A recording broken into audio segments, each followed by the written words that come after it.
Let's see here. We got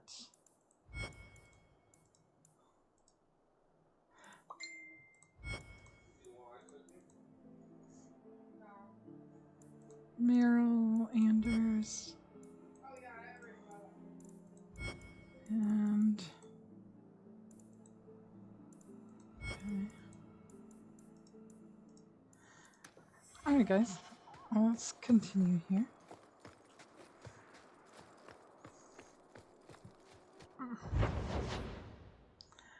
We're going to the bone pit.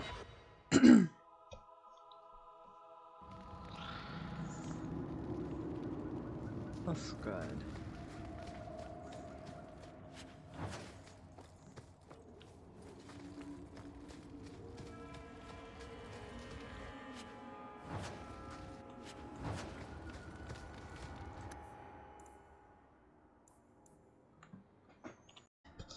Alright, the unspoken word.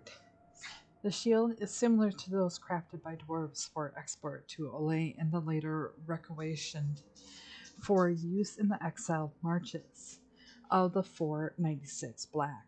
A lost war that left many Templars without senior commanders to guide their rage. For some, hope becomes too long a process. The Chant of Light, not an offer of faith, but a call to arms. When they're stressed to their limits, his words becomes their weapon, not their solace. Such it was for one company, now the unspoken, their proud history stricken from the Chantry records. Surrounded by Athemia, shamed by the greater threat, they forced their interlopation of the Maker's will on whoever they could find in the great places between occupied lands and laws of home. They twisted the word into what they needed, and their brutal mortality became extreme. In the rare moments of quiet, one Sir Valken marked his shield with the most violent and divisive of the acropathy, the dissonant versions. In doing, he made their mistake literally, the Maker's word as a wall and weapon, crashing down onto those who would be guided to his light. The unspoken persisted until 511 exalted. In the briefest of calms between the end of the march and the beginning of the fourth blight, the Chantry realizes that many crimes once blamed on the enemy were the product of the wayward company, in an event that is now a secret shame. Templars turned on their own, and the unspoken were hunted and killed. It is unlikely that this is the shield first marked by Sir Valken. The destruction of the unspoken was directed and through whispers remains, however, and some today are actually inspired by their brutal application of the word.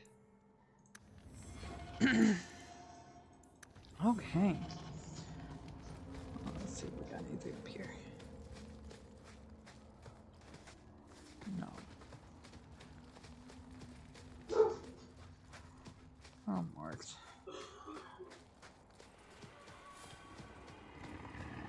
There's work here, but I wouldn't call it paying work. All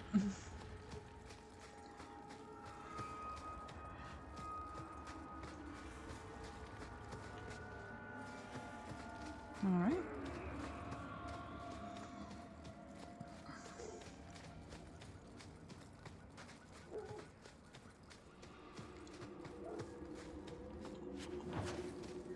All right, let's save this before we have to do this.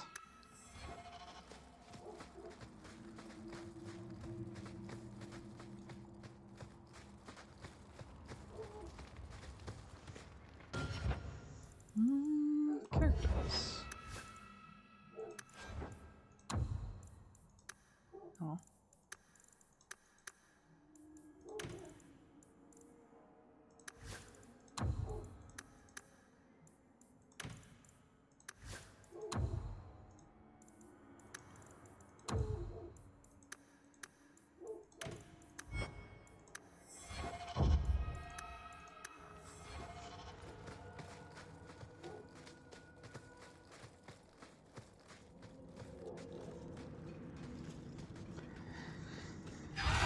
That's gonna be fun.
Really?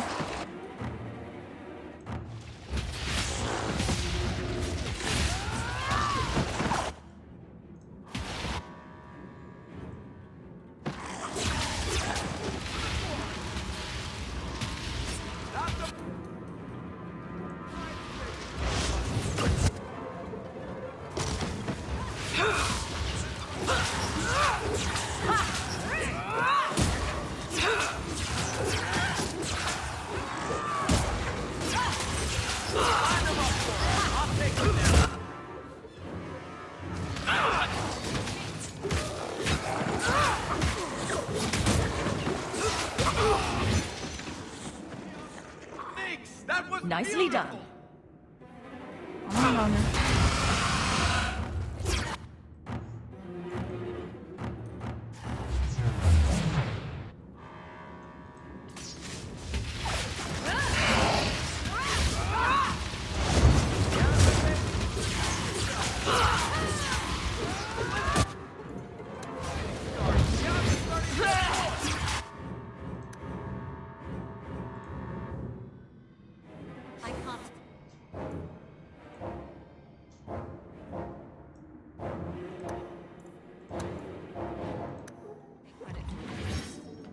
A little bit.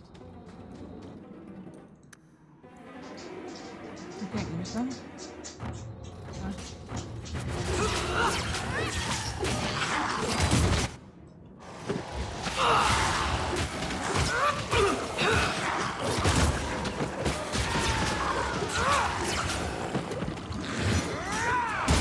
Now you fall.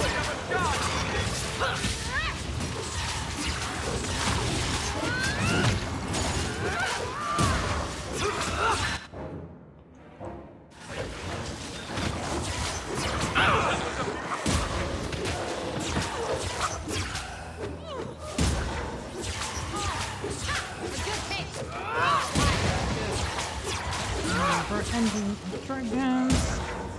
Bianca's getting lonely. Come on.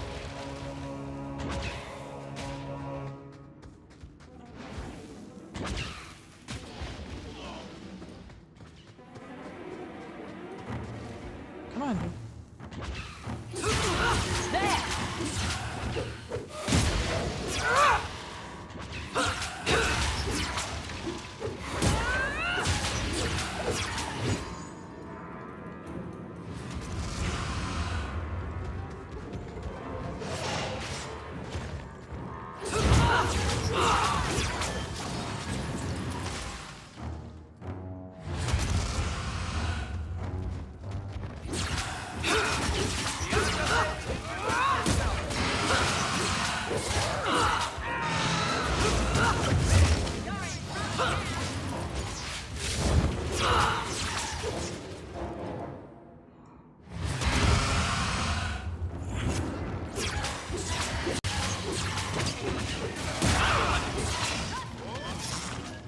Let's hope this works.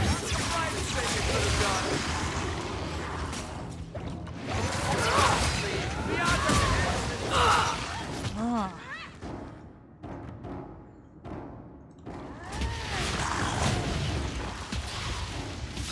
Oh, I did that.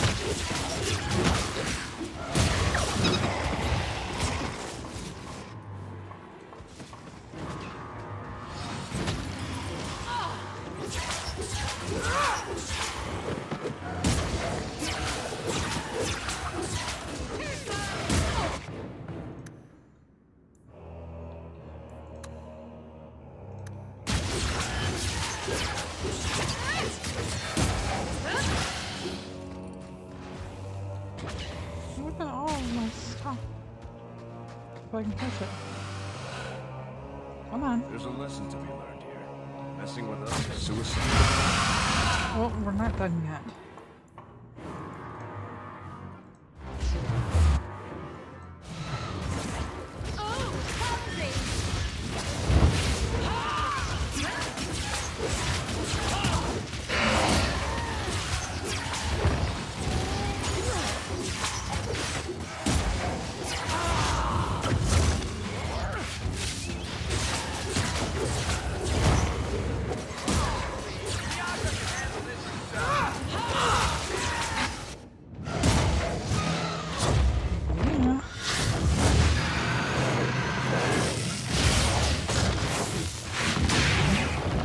Baker's breath, Hawk.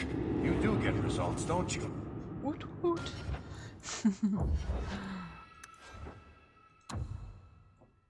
Oh.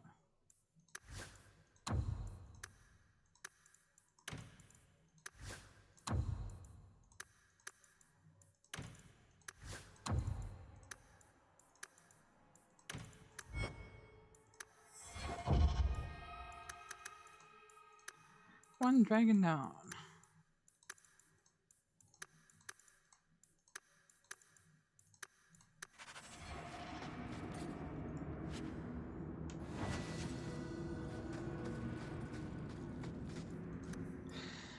Okay, Lumbo of the Jackal. There once was a bard from Masamara whose tongue was made of pure silver. His name was Corsa, the Jackal, and he was famous for enchanting empires and empresses by knowing exactly what to say to please them. This often got Corsa into trouble. One day, Corsa was traveling to Val Rayo, where he was to press his silver-tongued words into the Empress Necessitious ear as he walked and rehearsed. A mighty storm blew in, rain washed away the path, and Corso became hopelessly lost. A chill set into his bones, so he took shelter in the cave. But the cave was a home to a big brown bear. Corso drew his longbow, but the bear sized him up. I was just about to go out for dinner, said the bear. Nice of you to drop by. He looked at Corsa and began to drool. You shouldn't do that, replied Corsa. I am old and stringy and not at all good to eat. Let me share your cave, and in the morning I'll gather honey and berries. You shall have a feast fit for the kings. Agreed, said the bear, but go no further into the cave. You won't like what you find there. Corsus warmed himself by nestling into the bear's thick fur. The bear fell asleep, but Corsus was kept awake by what lay further in the darkness. Finally, he could no longer endure the mystery. At the back of the cave, Corsus found a huge room, and in the middle of that room, an enormous dragon. Said the dragon, food. Wait, cried Corsa. I am old and stringy and not at all good to eat. Let me leave, and I will bring you the bear. I think not, said the dragon. The bear promised me breakfast. And that was the end of Jackal, the Tale of Corsa, from Bedtime Stories for the Good Children by Sister Marigold. Nice.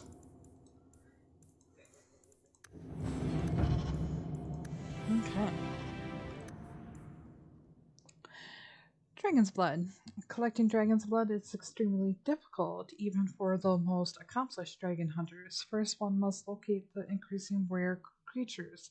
Second, one must bleed it. However, I believe that at the moment of death, the blood loses something special, certainly fiery essence, perhaps. Of course, bleeding a live dragon is quite tricky. Dragon's blood has wide varieties of uses. both magical and culinary. It is an important component of rune crafting, and those, like my great grandfather, enjoy sprinkling of the powdered stuff to their food at dinner table. All right. That's just weird. Now we shoulda.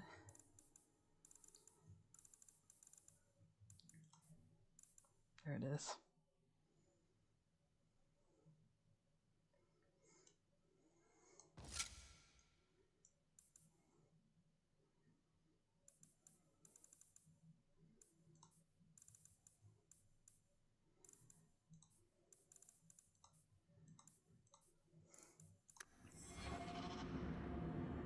Pretty outfit. Basically, the only reason why I do this over all the other outfits is because I like it. So much so, I have a mod for DA2 with it.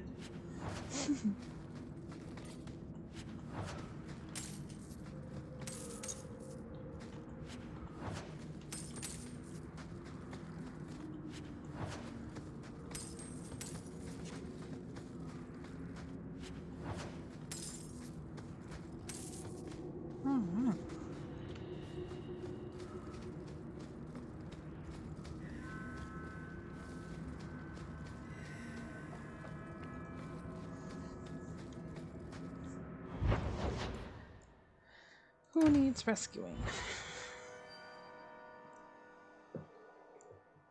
Hold there! Who are you? The name's Evitts. As in Evitts Marauders. The folk you killed a few years back. Now you're going to die for what you've done. Let's make this quick. Yeah, if you think so.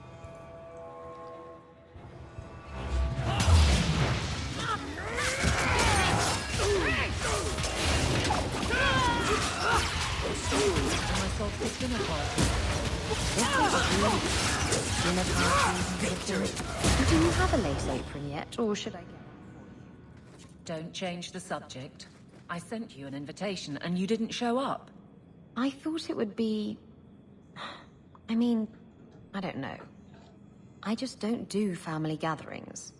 Besides, one day you and Donick will have children and I'll be the last person you want around them.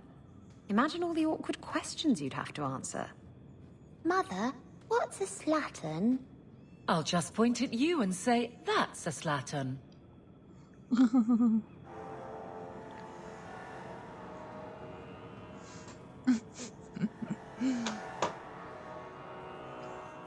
Ooh, that was nasty.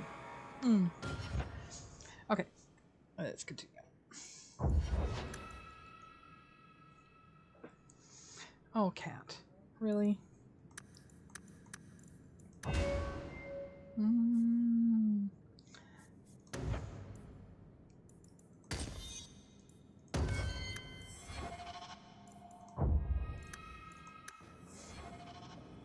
Gross, my hand's covered in it now.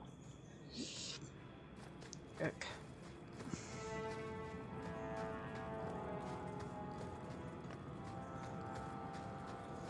Venture forth.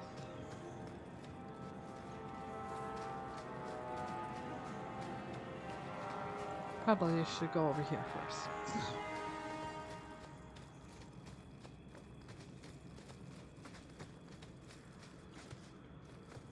You there. Did my love send you? Will you take me to him? I come at your father's request. You expected someone else? Fainriel, the man of my dreams. These brutes intended to take my maidenhood. As they argued about who would go first, I fainted. Then Fainriel spoke to me in a vision and told me not to fear. When I awoke, the men had slain one another. Please take me to Fainriel. I want to thank him properly. I'm sorry, but I have no way to locate him. Hey, what did you do to my men? I'll kill you till you're good and dead. Looks like a fight! A good Be ready!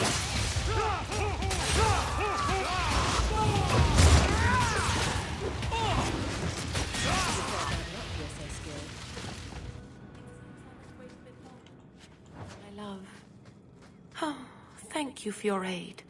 I will find my way back to Kirk. The walk will tire me, and we'll be reunited in my dreams. Fainriel, my love, I'm coming.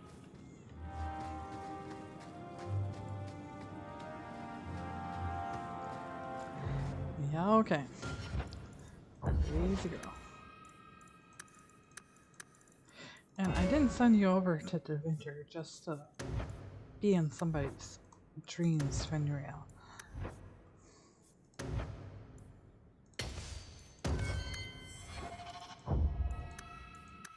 Goodness.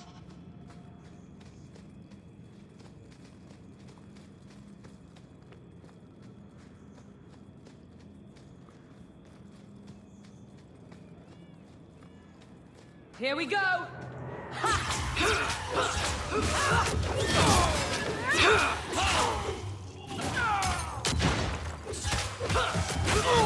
Another ball!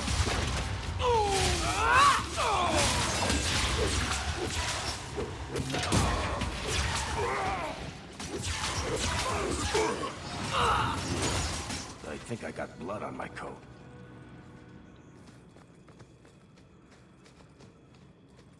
Somebody else? Doesn't look like it, no. I was gonna say, somebody else level up. But no. They did not.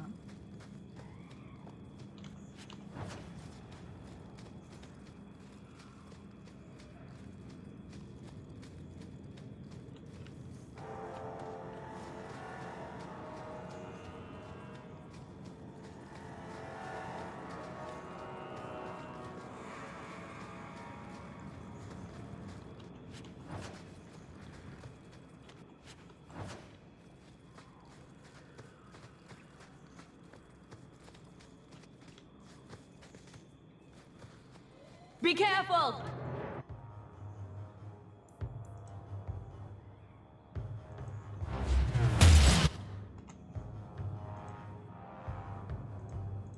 Come on, you. There we go.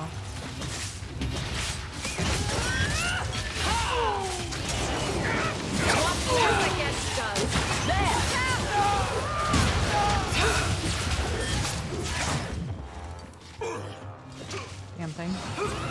Right back there. Is everyone alright?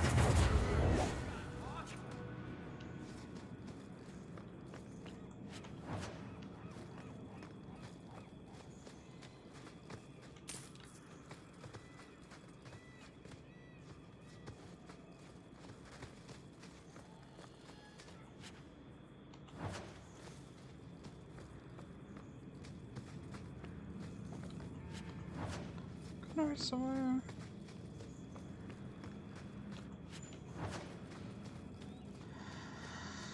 Okay.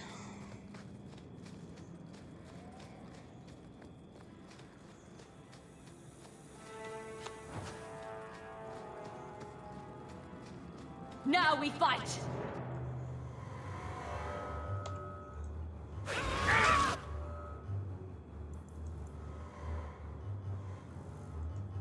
Furious! Face me! I stand for all of us! Will rule!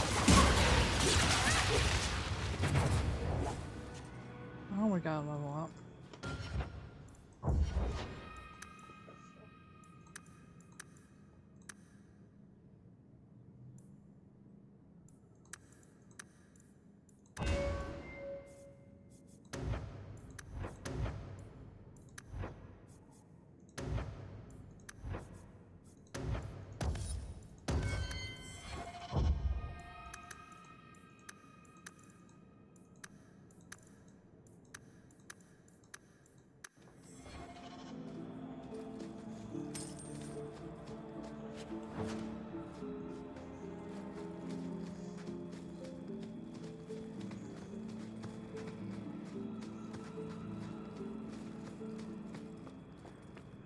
Just going back through here. Sure we didn't forget anything.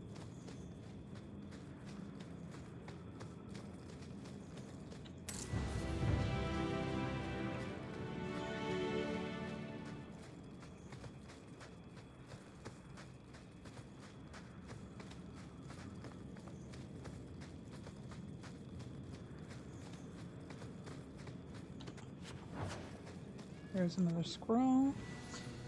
Alright. The Alrun scroll first aspect. The first scroll is marked with the chastened chieftain's signal. Let's see. My Doctrine was taken by the caster, and my legend meet him. She was pried from his blood scrawls, but some horde did inhabit him instead. My liege could not contain, and I asked for a seal. Whatever the fates, place be paid, scholar. Second scroll is a venerum with archaic script and phrasing, but the red ink remains somehow wet. Of binding these symptoms, no vial can contain you. One of 3, separate and prevention, unbound but caged. I must not follow. Truth will hold you, for that is what truth does. The second scroll ends with a crude map and a handprint in red. The little finger severed at the first knuckle.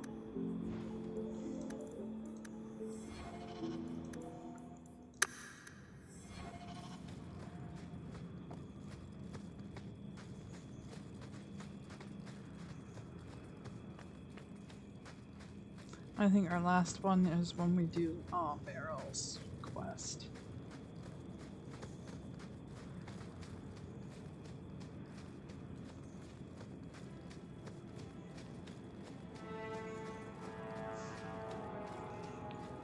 Alright, I came from there. There we go.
And that area should be done.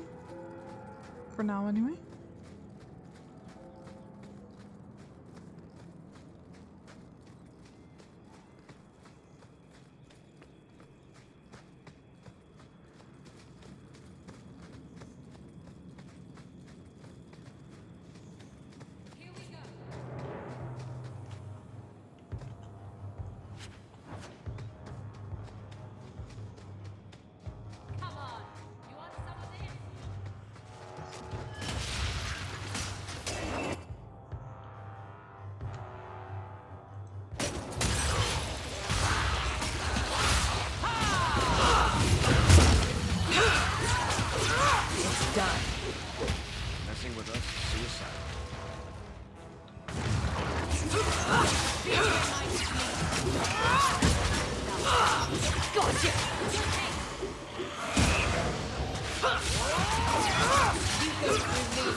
May I trust they guide you?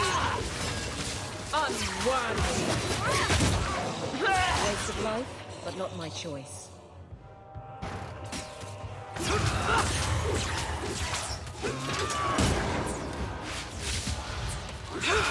Gotcha!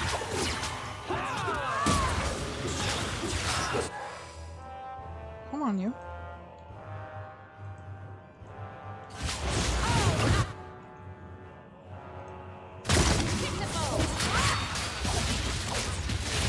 Let this be a lesson to future generations.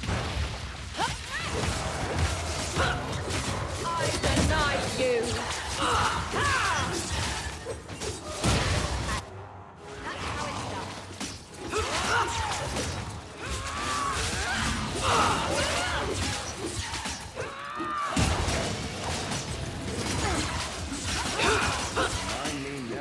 on our bad side. Seems to be unhealthy. I'll search for the last scroll. Yes.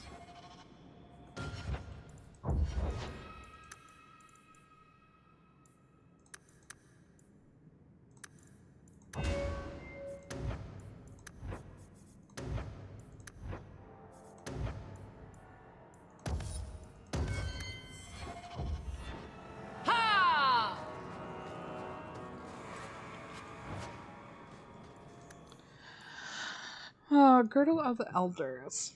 The elf seemed pretty upset when we started pawing off his stuff, especially the belt. Turns out that it's some kind of heirloom. The knife ear claimed that it came from Arathan, that it had been in his family for generations. Well, things change. We dumped the body by the mine for the clan to find. I took a closer look at the belt, and it was clear that the leather was new, but there was something odd about the buckle. So I brought it in to a fellow in Glenroe who deals in antiques. He tells me it's old, could even be from the time of the ancient elves. Suppose the runt was telling the truth.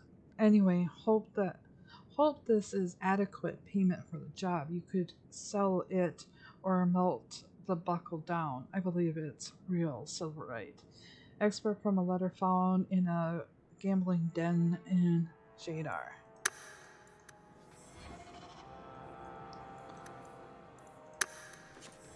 All right.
Oh, for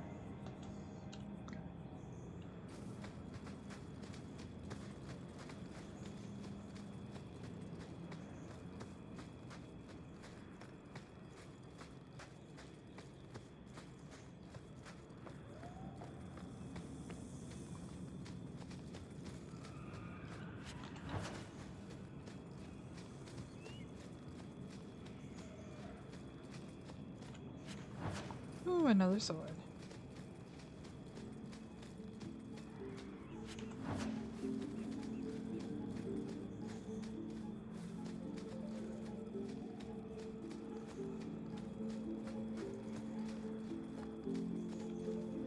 Nothing here.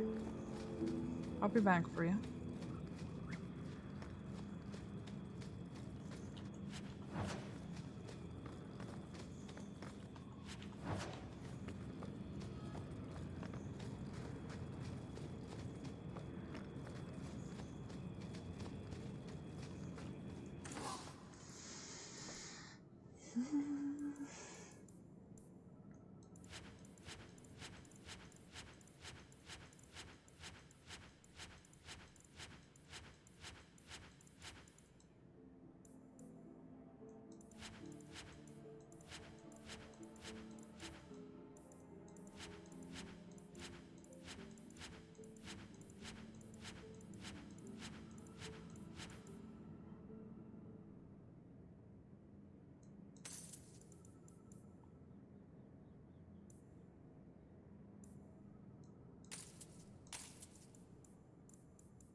Okay, so the Reign of the Ferryman. Legend has it as prior to C's power as the first Archon of the Devinder Imperium. Darnus has a dream that he crossed the mighty river in a small ferry plotted by a man whose face was always in the shadows. When he reached the other side, Daenerys looked back and saw that the ferryman was himself.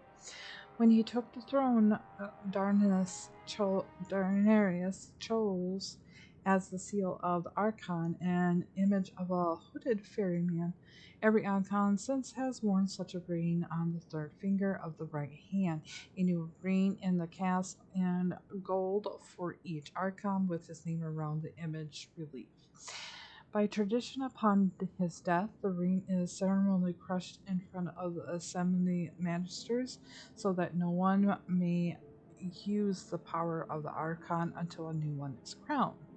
But the tradition has been circumvented at least twice. A foray can be substituted and ritually destroyed in place of the ring of the ferryman. This one bears the name of the Archon Hades, but whether it is true ring or a forgery is impossible to discern. Christine's belt. The Antom infantry field commanders wear these belts. They may indicate rank, division within the army, or they may simply hold an officer's pants up. As most everything else, the Chronori refuses to explain the significance of this item.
Alright, guys.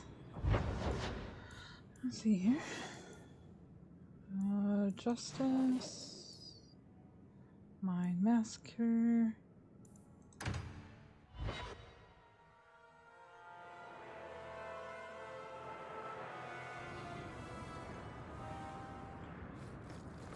How are you with bananas, Varric? I'm expecting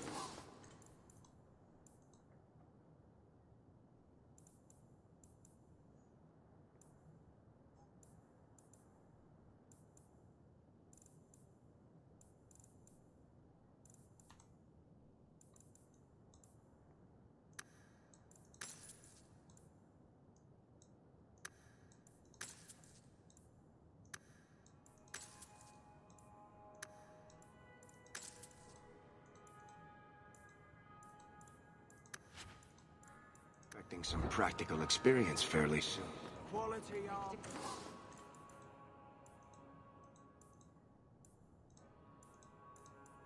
Good one, will you?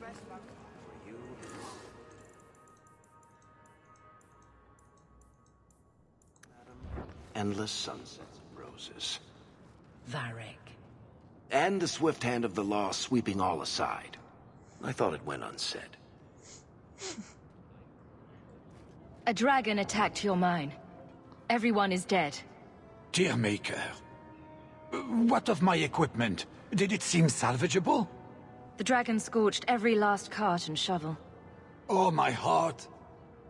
So many years of investment. I am ruined. Ruined! I'm sorry, champion. I appreciate your help, but I sank all my coin into that rotten mine. I have nothing left to pay you.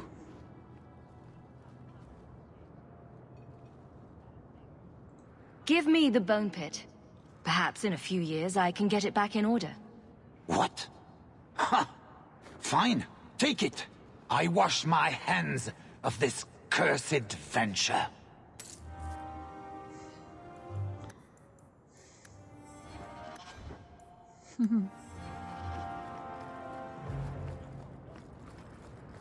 Wait, oh. Let's... Oh. Okay. Herbalist.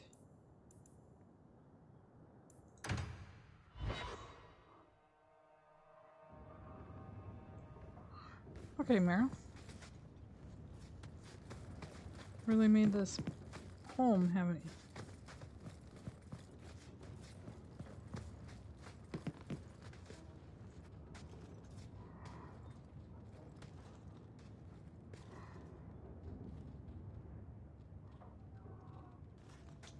Is this for me? It's beautiful. Do you know what it is? Dalish. I only know that it was made by the Dalish. It's sylvanwood. Rare as diamonds. You only find it in very old, very wild places. The carvings tell a story of the betrayal. The dread wolf tricking all the gods away from the world. Start at the beginning. What happened to the gods? Long ago, there were two clans of gods. The Creators looked after the people. The Forgotten Ones preyed upon us. And one god who was neither. Fan Harel, the Dread Wolf. He was kin to the Creators, and in the old days often helped them in their endless war against the Forgotten Ones. I assume he got tired of helping. That he did. Fan Harel was clever. He could walk among both clans of gods without fear, and both believed he was one of them. He went to each side and told them the other had forged a terrible weapon, a blade that would end the war. He told the Creators it was forged in the heavens, and the Forgotten Ones that it was hidden in the abyss. And when the gods went seeking it, he sealed them both in their realms forever. Now he alone is left in the world.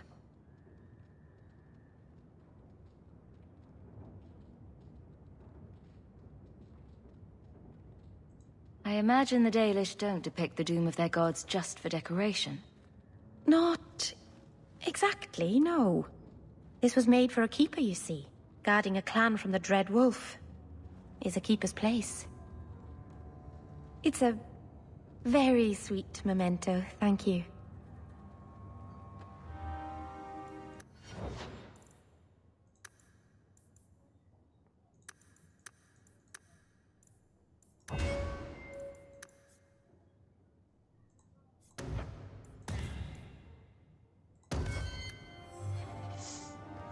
Okay.